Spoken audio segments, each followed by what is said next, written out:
Hello everyone. In the first session of this video, we have seen various suggestions and ideas put forward by Virginia Woolf while reading a book. She told us not to take any advice, to follow our own instincts, to use our own reason to come to our conclusions. She again told us to banish all preconceptions when you are reading a fiction, poetry, biography, or a history. And she said that you shouldn't dictate your author. If you dictate, if you criticize, you will not receive the fullest possible value from what you read. The quickest way to understand the elements of what a novelist is doing is to write. She says that it's a best way to recall some events in your life and make your experiments with words and come to understand the merit of the novelist better. He says that great novelists are careful to observe the laws of his own perspective. They never ever confuse us. But whereas lesser writers, they confuse us, they introduce two different kinds of reality into the same book. So we discussed all these points in the first part of this video. Let us move forward to see what are the other points discussed by Virginia Woolf in this essay titled How Should One Read a Book? Hello there. Welcome to today's session. Complex and difficult art. In order to read a novel, she says you want great fineness of perception and great boldness of imagination. And she also talks about biographies and memoirs in between. She says that to go through biographies and memoirs is like you read them to throw some light on the literature, to become familiar with the famous people. So your intention of reading a biography should be like that.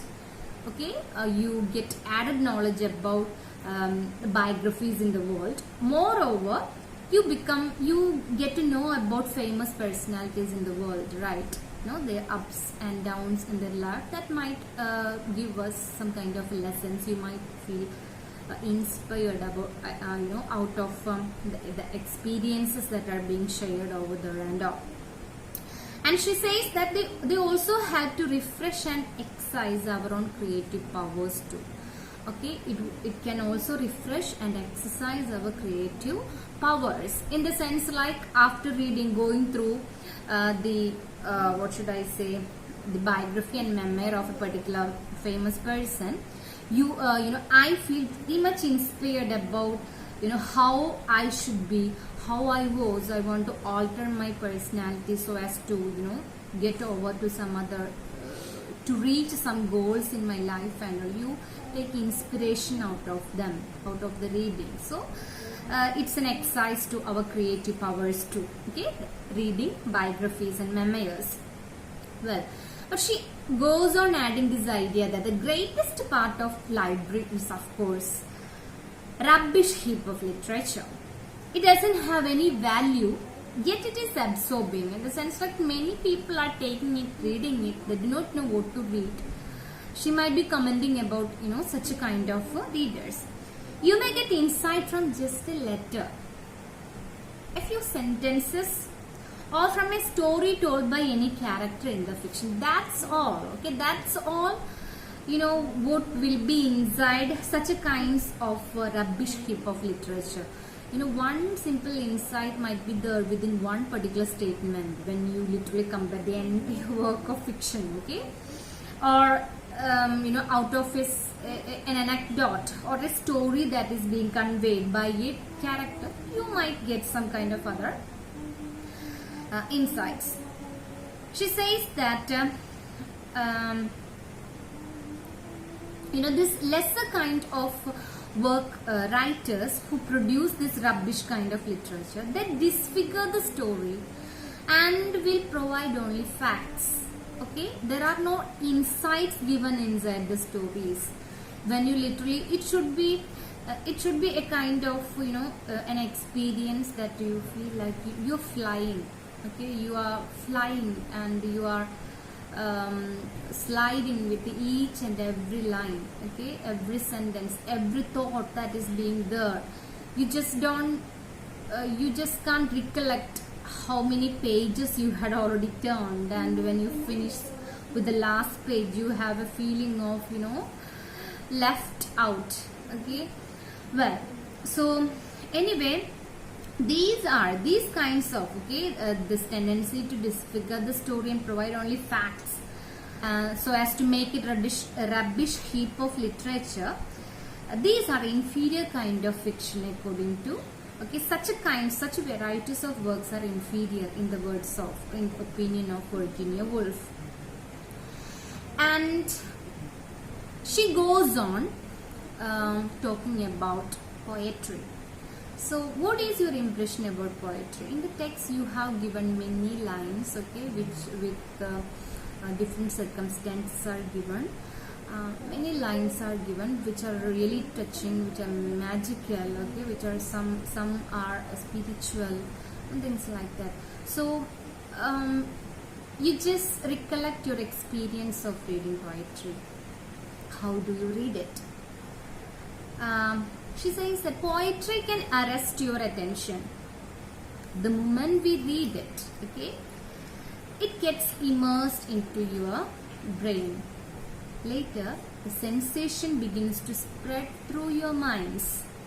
You become aware of echoes and reflections even after reading it, you know, after finishing the poetry. You start recollecting reflections and echoes, those very soft and subtle ideas that are being conveyed, okay, that combination of ideas and words that you had chewed and digested, you had tasted once in the or through the lines. And she says that in order to complete, you know, what is called this process of reading, you have to undergo, or she suggests 3 processes for the completion of the process of reading. The first process is, you know, when you just read a fiction, you receive impressions with utmost understanding. That means when you complete, usually in normal case, when you finish reading the last page, you understand that particular fiction. So you have received some impressions about the whole book and you understand the subject matter.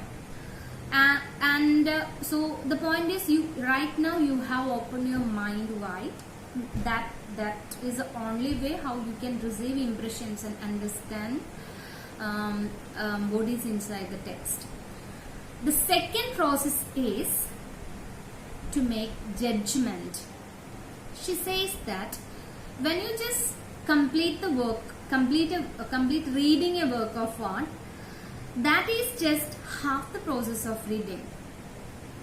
It is complete when we judge, when we pass judgment, okay, upon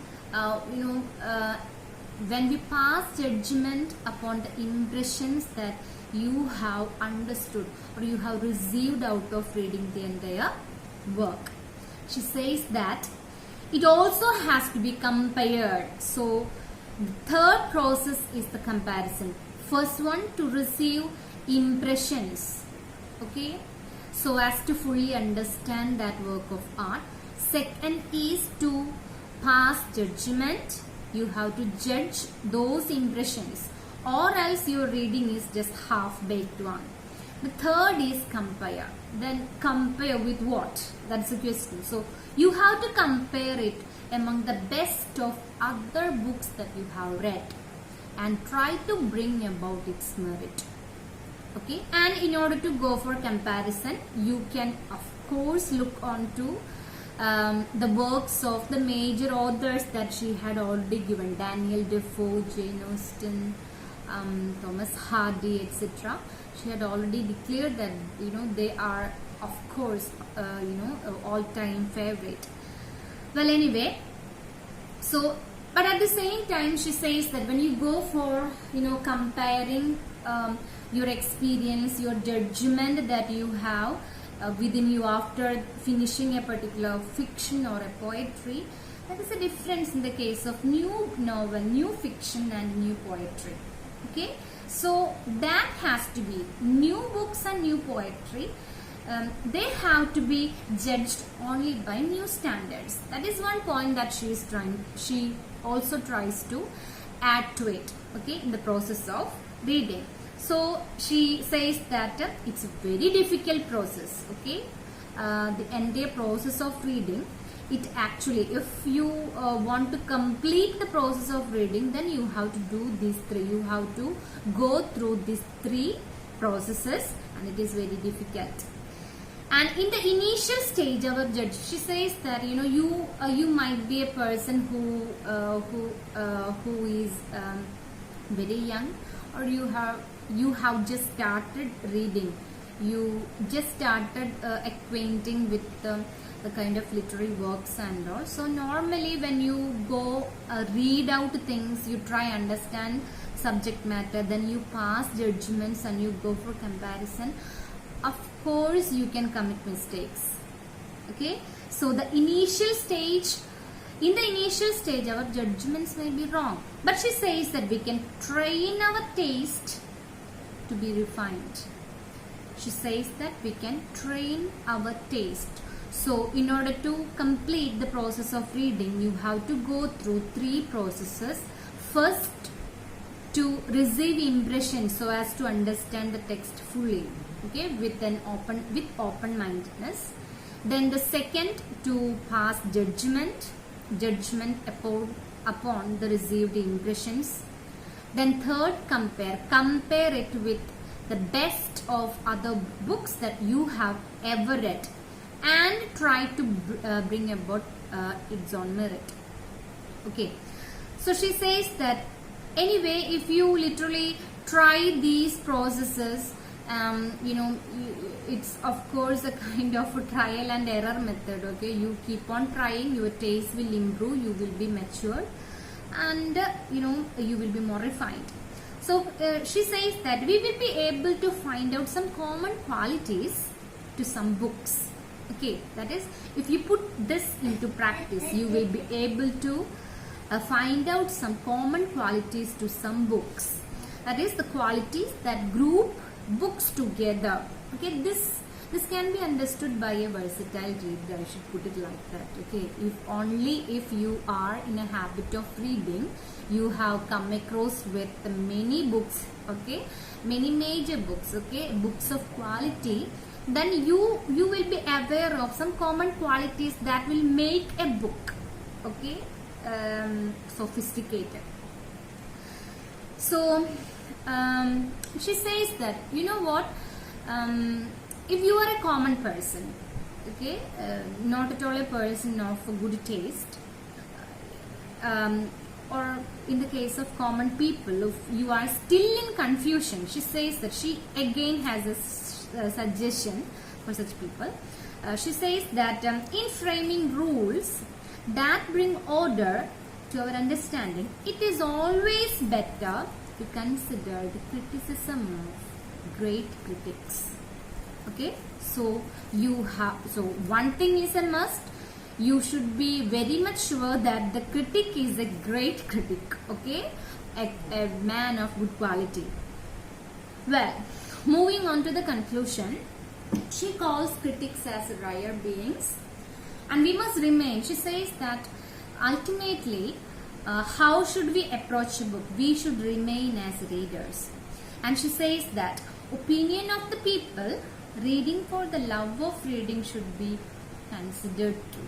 Okay, when you stand in the shoes of the writer, she says that the writers should also consider the opinion of the people reading for the love of reading. Okay, each and everyone in this world, they will never ever go through a work of art just for making judgments and making comparisons or becoming a critic. There are many people who are bibliophiles. They just love reading. Okay, they read for the love of reading. So their opinion, that has also to be considered. And she says that it will make books stronger, richer and more varied. This would be an end worth reaching. Okay, you have to consider all these ideas too. So she says that if you are in confusion, you can't fix any rule for you, you can consider the remarks, okay, or the opinion of the good critics, and moreover opinion of the people who read for the love of reading. That also should be considered. And she says that a book actually pass review like the procession of animals in a shooting gallery. Have you witnessed such a kind of an occasion? Okay, animals, they are placed in rows in a shooting gallery, and people literally, you just get, okay, it might be a competition, it may not be real animals, whatever it is.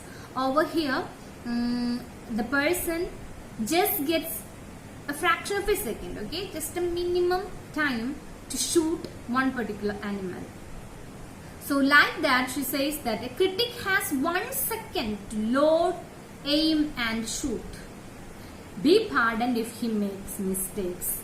She says that a critic is such a helpless person. You have such a kind of what should I say, number of fiction, okay, the number of literary works which come into market, it's excess. So being a critic, what you do is you evaluate a work of art, you do a review. So he says that just because the coming is so fast, okay, new literary works are added every time, a critic may not get enough time to go through each and every context of the work. So you have to pardon this critic just because there are many, they can, okay, if at all in such a situation they make mistakes, you have to pardon them, no?